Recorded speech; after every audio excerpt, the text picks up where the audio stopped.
මාත් එක්ක එකතු වෙලා ඉන්නවා ගිනියම් යාමේ මංගල දර්ශන අවස්ථාවත් එක්ක එකතු වෙලා මේ ෆිල්ම් එක රස විඳපු ලස්සන ඇත්තටම අනර්ග රංගදරේ. ඉතින් මම දැනගන්න කැමතියි 2025 වර්ෂ ගැන කතා කරද්දී අලුතෙන් ලොකු සිනමා නිර්මාණ බිහි වෙනවා. ඉතින් ඒ වගේ සිනමා නිර්මාණ කලාවට මේ වගේ නව සිනමාවක් එද්දී සර් මොකක්ද මේ සිනමාව බලලා හිතුනේ?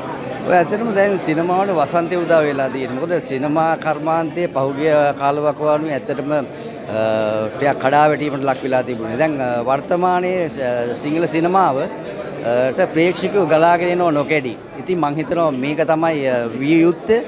මම හිතනවා දැන් මේ ගිනියම් යාමේ චිත්‍රපටයනොත් අලුත් අධ්‍යක්ෂකවරයෙක් අලුත් තිරරචකයෙක් වගේම අලුත් රංගන ශිල්පීන් රාශියක් පුංචි තිරේ ජයගත්තු රංගන ශිල්පීන් රාශියක් සිනමාව විශාල තිරයට ඇවිල්ලා තියෙනවා. ඉතින් මම හිතනවා මේක තමයි වෙන්න ඕනේ නව ප්‍රමුණතාවය.